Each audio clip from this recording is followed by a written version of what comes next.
How's it going today, guys? It's Big Al here.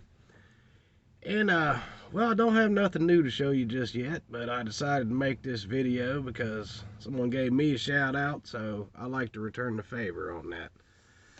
And that is Legion Tactical Cutlery.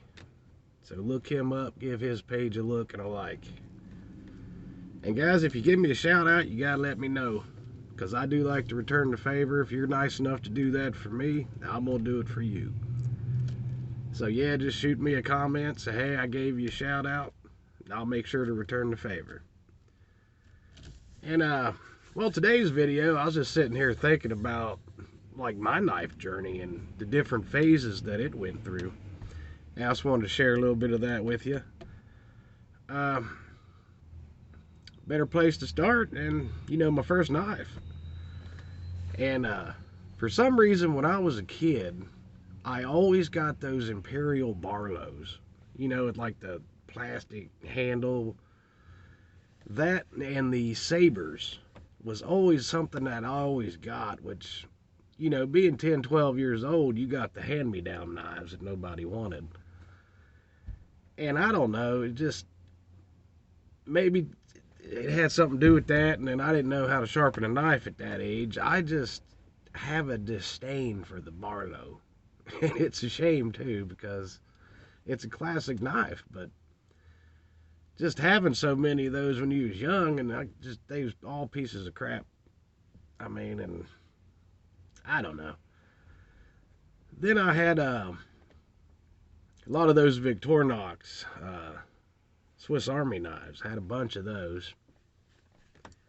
And guys, back then when I was going to school, it was normal for a kid to have a pocket knife in his pocket, because they didn't act crazy back then and think you were a serial killer or you was going to go on a stabbing spree. So, yeah, you carried your pocket knife to school with you. So, from that point, as I got older, I got into like them crazy flea market gas station fixed blades that were gigantic and had the spiky things off of them. I had that phase for a little while. Then that kind of graduated into the flippers. I went through a flipper phase for a while.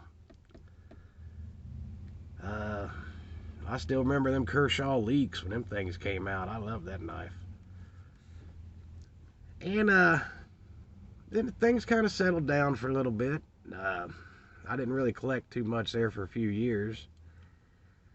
Then I decided, to get back into slip joints, them old ones. And my wife, one year for my birthday, drove clear to Indiana, which is like the next state over, and picked me up this nice wooden Case XX display stand thing. Looked like something that's out of a store. I'll have to do a video on that. But yeah, the old man that she bought it from was so taken back with her story and how far she drove to get it that he cut the price down to next to nothing. And I still got that thing at home too. That's probably something I'll never get rid of. It's pretty nice. So after, all of that, I started collecting cases again. And guys, I'm going to be honest with you.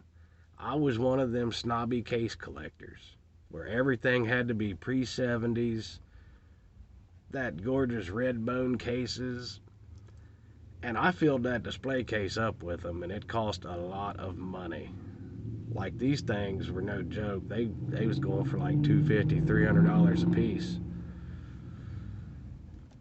And I was just sitting there thinking one day, man, I was looking at that and how many thousands of dollars I had wrapped up in these knives.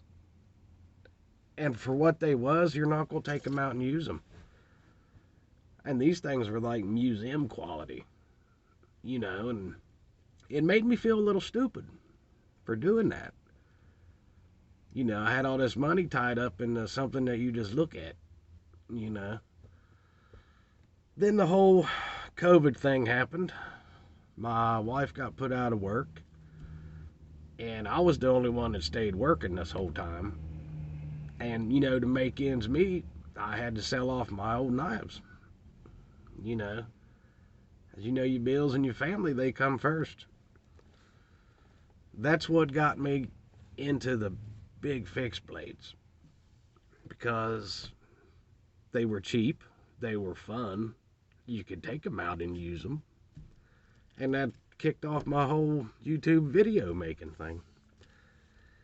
And I still do love them big fixed blades.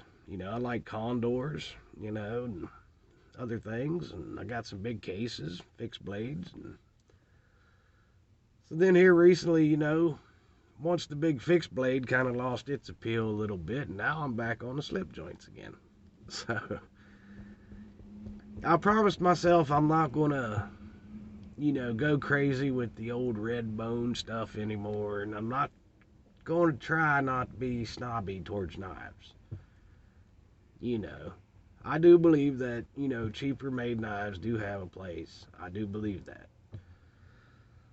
So I was like, all right, I may get me one or two of the old cases, but mostly the cases that I collect now are kind of in the modern era, So that's where we're at right now, and and if I find one of them old 60s ones at the right price, I'm going to jump on it, and I'll show you guys, But yeah, I just wanted to share a little bit of that with you, and it's getting ready to go punch in at work, expecting a pretty crazy snowstorm here, but yeah, that's all I needed to touch base with you guys, and don't forget to give Legion Tactical Cutlery a look. You guys enjoy your day. Have a good one out there.